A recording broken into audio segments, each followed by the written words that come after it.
Everyone starts to miss the opposite sex when they reach a certain age.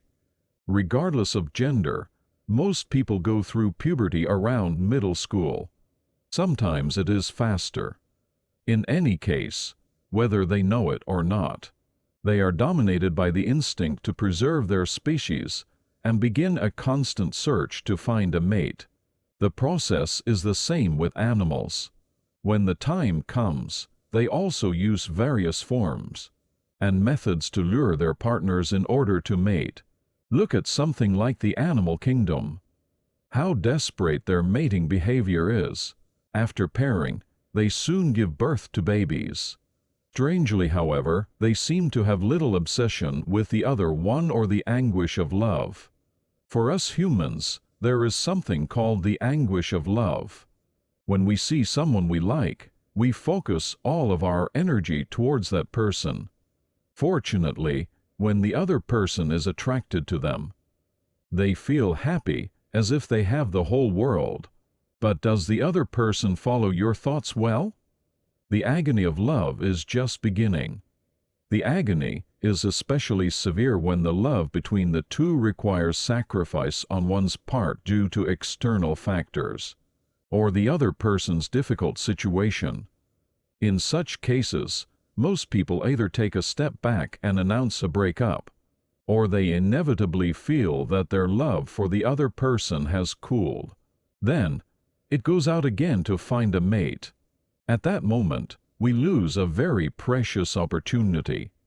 An opportunity to learn the love that God gives to humans. An opportunity to find life love, our essence. True love sprouts in the agony of love. Ego tries to somehow maintain itself by the law of gravitation. That is the desire of ego. The pain of love follows because of the ego's desire. Therefore, one's sacrifice in the process of loving is precisely the ego's sacrifice. The sacrifice is like an adventure, a risk, and a partial death of ego. Love is like jumping into an unknown world. So it is an adventure that requires me to take enormous risks. It is not easy to take risks and stay by the side of a loved one when they are in the worst situation. This is because it involves jumping into an unknown future. Nevertheless, if we do not back down, do not spare everything for the person we love, endure all difficulties, and sacrifice ourselves, we will finally be able to understand what God is trying to convey to us through the agony of love. The message is that in the agony of love, ego die and life, love, freedom, and harmony is resurrected. Meanwhile, in the process of such love, numerous conflicts arise for us. So a singer sang, "I want to get away. I want to get away from you." However, that comes from not having insight into where the cause of the agony came from. If we had properly discerned the cause, we would have found the spark of true love in the agony of love. In fact, when you fall in love, or really fall in love, you want to make the other person happy even if it causes you pain. In some cases, you don't want to miss the other person, so you may be forced to be taken, although your heart is painful. Even so, as this state continues, there comes a time when he becomes self-aware.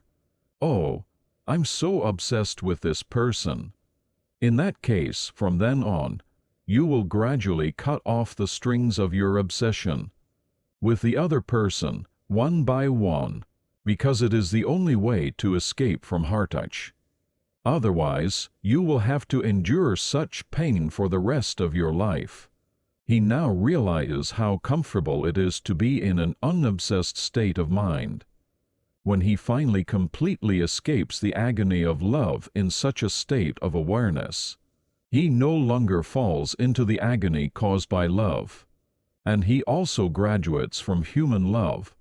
This is God's grace and love given to the person who truly loved. The love of God is hidden in the love of Eros.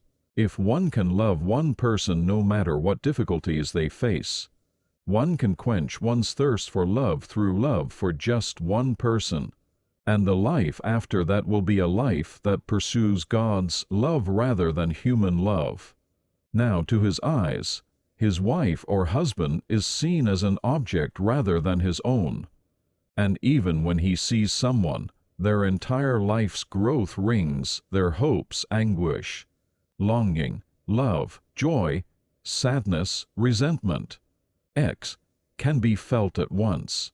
And he can't help but feel compassion for their lives, which have the same feeling she has experienced, because he has experienced countless pains of souls, through constant sacrifices of desire. So, even when he sees a small insect or an unknown flower blooming in the field, he feels the sorrow of that individual's life as if it were his own. How can we expect from a person like this the inhuman acts that come from the selfishness of modern civilization? Isn't this the difference between humans and beasts? If we humans do not realize God's love through the agony of love, we will be no different from animals. The love with the opposite sex that we usually experience from adolescence is a love that cannot go beyond the animalistic level. It is simply the love of Eros to satisfy one's desires. But remember that there, in that love of Eros, lies the love of God. This is because Agape sprouts from the agony of love. In that sense, the love we all have is so precious, in that it is the starting point. But we must eventually learn the 0 point of love there. A love without any attachment, a 0 point that is neither biased towards yin nor yang and transcends yin and yang. That point is a world full of love, freedom, and harmony. This is the essence of life and the essence of love.